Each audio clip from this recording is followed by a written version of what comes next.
This program is brought to you by the Payroll Department, serving the Four Corners community with expertise, professionalism, and care. You're watching Durango TV News. I'm Ashley Dixon. To many, Christopher Columbus symbolizes the rape, slavery, and genocide of millions of indigenous peoples who resided in the Americas before European colonization. That sordid history is one of the reasons that colleges and communities throughout the United States have replaced Columbus Day with Indigenous Peoples Day. Fort Lewis College and the city of Durango recently voted to replace Columbus Day with Indigenous Peoples Day. Durango TV reporter Lindsay Gallegos finds out why. Thank you, Ashley. I'm Lindley with Durango TV here at the Center for Southwest Studies at Fort Lewis College today to celebrate Indigenous Peoples Day, all thanks to the work of one Fort Lewis College student, Ruthie Ed. My name is Ruthie Ed, but usually I'm Danae, and we introduce ourselves this way. Yad e she Ruthie Ed yenisha, oganishlin kintluchini bashashin tudachini dashachek izislan and dashanella.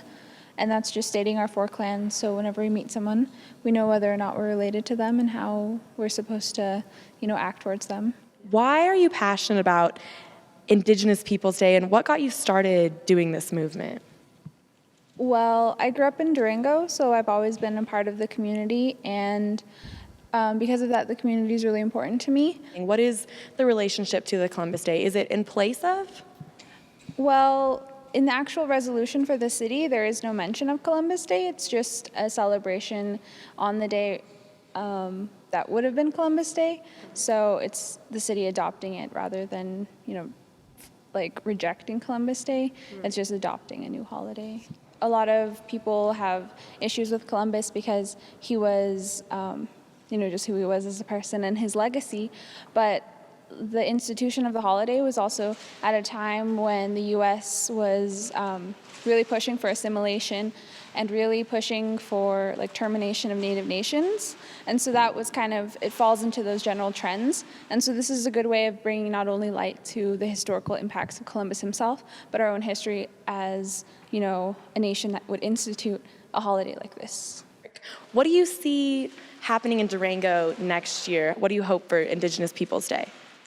I really hope to have more community members involved, especially because we're always up on the mesa. It's really hard for some people to go down, and there's not always a good communication for events up here and community events. So just bringing community members up here, and I'd really like to see the school systems. I don't know whether or not they'll have the day off, but the elementary schools, middle schools, and high schools, and not only Durango, but the surrounding areas too. We invite them to come up, and hopefully the city will be more involved this year. Cool. So with all your hard work, we can only hope. The city's adopted it, as has the college, so thank you so much. Mm-hmm.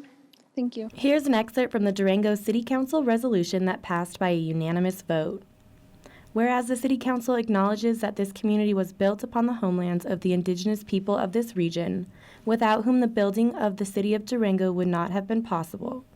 And therefore be it resolved by the City Council of the City of Durango, Colorado, that the second Monday of October shall be known as Indigenous Peoples Day in the City of Durango to celebrate the contributions, the enduring culture, and the traditions of all Native Americans and Indigenous peoples.